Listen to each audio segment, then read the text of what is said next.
నమస్కారం గురువు గారు. నమస్కారం అండి. శుభం వ్యాధం. మీకు ముందుగా క్రోధినామ సంవత్సరం శుభాకాంక్షలు. సంతోషం అండి. అందరికీ కూడా ప్రేక్షకులందరూ కూడా రోజునామ సంవత్సర శుభాకాంక్షలు.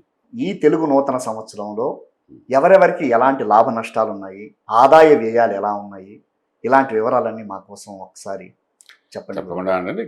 వృశ్చికాన్ని రాశి అనేసరికి మనకు చాలా పెద్ద పెద్ద నాయకులు ఉన్నారు. మన మోదీ గారు కూడా వృశ్చిక రాశి. సో ఇలాంటి గొప్ప వాళ్ళందరూ ఉన్నారు కాబట్టి ఈ రాశి కూడా ఆదాయం వ్యయం చాలా ఇంపార్టెంట్ రోల్ ప్లే చేస్తుంది. ఆదాయం 8 భాగములు, వ్యయం 14 భాగా కనబడుతుంది. ఇక్కడ 8 అనేసరికి ఇందాక మనం మాట్లాడుకున్నాం, 5 కంటే ఎక్కువ ఉంటే మంచిదే అని చెప్పి. వ్యయం 14. ఈ గురుబలం మే 1 నుండి మొదలవుతుంది. అవుతుంది కాబట్టి శుభకార్యానికి ఖర్చు పెడతారు వాళ్ళు. ఇప్పుడు మొదలవుతాయి వాళ్ళకి ఈ లైఫ్ సెటిల్మెంట్స్ ఆఫ్ దిస్ ఇయర్లో మంచి లైఫ్ సెటిల్మెంట్స్ అన్నీ అవుతాయి వృశ్చిక రాశి వారికి.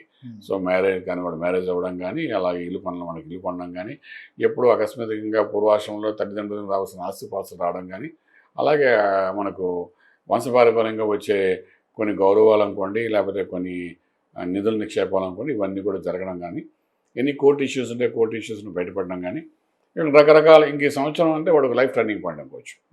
ఈ 11 సంవత్సరాల తర్వాత ఒక అదృష్టం వస్తుంది వృశ్చిక రాశి వారికి. ఈ మే 1 నుండి ఏడాది పాటు అన్నమాట. ఇది మంచి బెనిఫిషియల్గా ఉంటుంది. సో ఇప్పుడు ఆదాయం వ్యయం గురించి మనం మాట్లాడుకున్నాం, బాగుంది. వ్యయం ఖర్చు పెడతాం అంటే శుభకార్యం ఖర్చు పెడతాం అని చెప్పుకున్నాం అనుకున్నాం.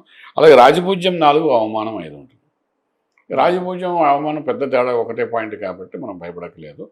గౌరవంగా 4 భాగాలు అంటే మంచి పొజిషన్లో ఉన్నట్టే లెక్క మనకి ఇక్కడికి. సో ఇక్కడ ఎక్కడ వస్తారంటే మంచి చేసేవాడు కూడా వెనకాల అల్లరి చేసేవాళ్ళు 4 ఉంటారు. సో ఆ రకంగా వృశ్చిక రాశి వారు అనుకుంటే సరిపోతుంది, ఇంకేం లేదు. అవమానం పడుతున్నాం అంటే మనం మంచి చేసినా ఇంతేరా అనుకోవడం, ఊరుకోవడం అనమాట. కానీ ఏదైనా కొత్త వ్యవహారాలు నడపాలనుకుంటుంటే నడపచ్చు. ఎక్స్పోర్ట్ ఇంపోర్ట్ వ్యాపారాలు నడుస్తాయి, విదేశాల వ్యాపారాలు నడుస్తాయి. అలాగే కొత్తగా ఎవరు వెంచర్లు స్టార్ట్ చేస్తే రియల్ ఎస్టేట్కి సంబంధించి అందులో కూడా లాభాలు అవి వస్తాయి. 8 భాగాలంటే మంచి మనకు ఆల్మోస్ట్ ఆదాయం బాగున్నట్టే లెక్క.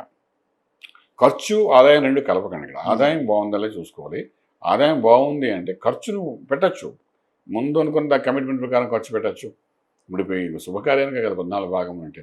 సో ఇలాగ అంటే గురుబలం ఉంది కాబట్టి, గురుబలం ఉండి శుభకార్యానికి ఖర్చు పెడతారు. మంచి స్థితిలో ఉన్నట్టు లెక్కేస్తాం.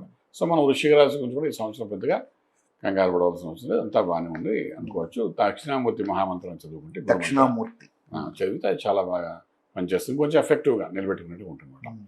తర్వాత మనం వెళ్ళేది ధనురాశికి.